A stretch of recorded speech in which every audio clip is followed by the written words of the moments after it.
Magandang araw mga kapolitika at welcome back dito sa ating YouTube channel. Pang-10 araw na nga po ni Sofronio Vasquez dito sa ating bansa.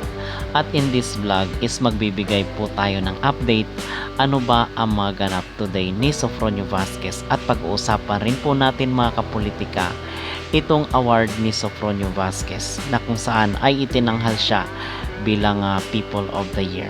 Pero bago ang lahat ay huwag kalimutang mag-like at mag-subscribe na rin kayo para updated kayo sa ating mga latest issue.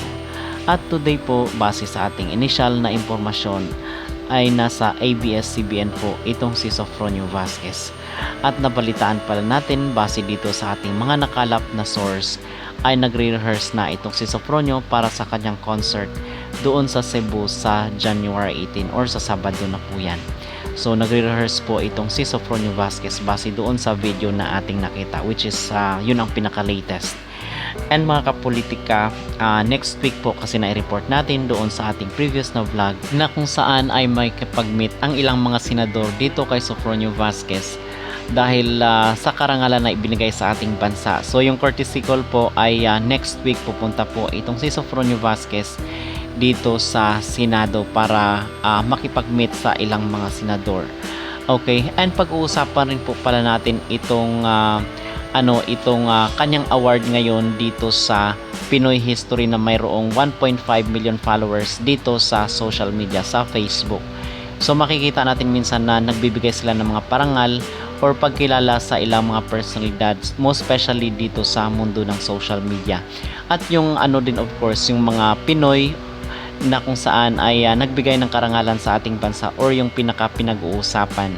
Kabilang rin po sa mga binigyan ng award is itong si Sarah Geronimo na kung saan ay nakasungkit ng pagkilala doon sa Global Force Award sa Amerika nitong nakarang taon. So itinanghal rin po siya na People of the Year sa taong 2024.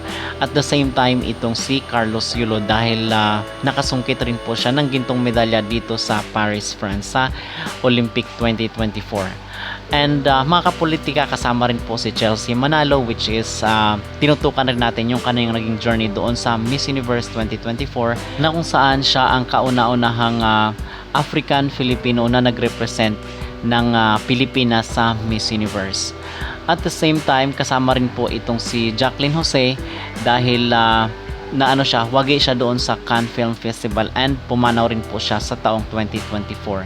So marami pa po ang na-feature dito sa People Choice Award or People of the Year for the year 2024.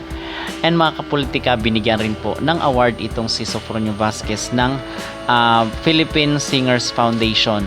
So meron pong award itong si Sofronio. Kabi-kabila po ang nagbibigay sa kanya ng pagkilala sa ngayon dahil sa kanyang kontribusyon at ibinigay na karangalan sa ating bansa. Okay? So yun po ang ating initial na update ngayon kay Sofronio, and mamaya pag meron po tayong mga nasagap na impormasyon mga kapolitika ay hatid po dito ng ating YouTube channel Yours Truly. Okay? So ano ang inyong masasabi dito sa pagkilala kay Sofronio Vasquez bilang People of the Year sa taong 2024 dahil siya ang kauna-unahang Asian na kung saan is nagbigay ng karangalan sa ating bansa at nanalo doon sa The Voice USA. Mag-comment down below at huwag kalimutang mag-like at mag-subscribe na rin kayo para updated kayo sa ating mga latest issue.